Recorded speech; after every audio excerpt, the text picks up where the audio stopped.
I'm Rebecca Keegan with Taylor Swift, who's taking questions from Time readers from an RV on Hollywood Boulevard.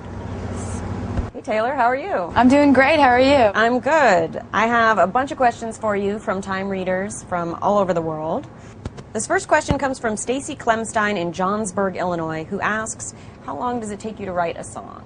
It depends. I've written songs in 15 minutes, and also on the other end of the spectrum, I've taken a year to finish a song. But most of the time, songs that I write end up being finished in 30 minutes or less. You know, all the songs that I've had that have been singles, like Love Story, I wrote that on my bedroom floor in about 20 minutes. So usually when I get on a roll with something, it's really hard for me to put it down unfinished. How do you manage to appear so genuinely happy when, according to your songs, you've suffered so much heartbreak? I have ways of channeling the heartbreak that I've gone through at the right moments. A lot of times you don't allow yourself to feel things to their full extent because you have to go on with things. But there are moments when I'm writing songs, that's when I let myself feel it the most.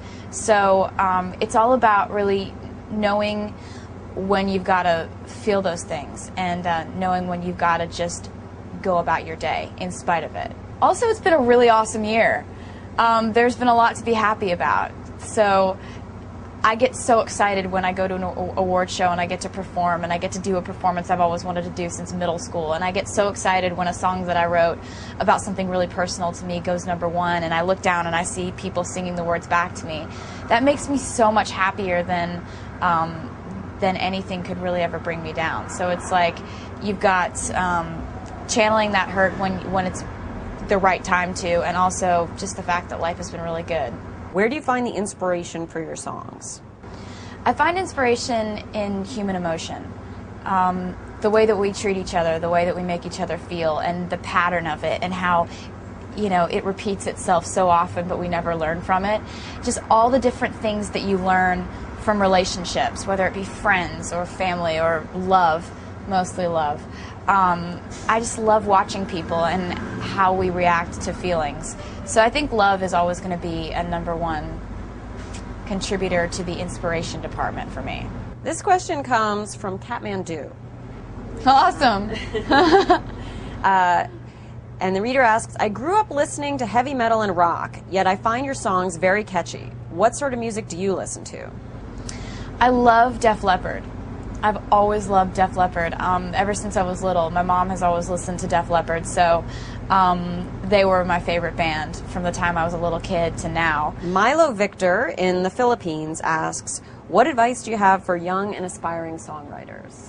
I would say my advice to songwriters is to write your songs not for a specific demographic or for getting on the radio or for anything commercial like that. Write your songs to the person that you're writing that song about. That's the mindset that I go into when I sit down to write a song. I think to myself, okay, who's this about? Fill in the blank. And then I think, what would I say to him right now, if I could? And if I had the nerve to, what would I say? And then you think of some rhymes and you put it all together. Earl Worthington in Chicago wants to know, what other artist would you like to do a duet with? I would like to do a duet with Taylor Hanson, because I have loved Hanson since I was 8, and it's like never going to end. I'm never going to stop loving them. And Taylor Hanson has an amazing voice, and also, you know, we're both named Taylor. And you both have great hair. Thank you. You share the blondness. Thank you so much. Huh? I love John Mayer, but I say that in other interviews. Yeah, I say that in like every interview, so I figured I'd switch it up. Mixing it up. We want to have the Hanson scoop, people. I love Hanson.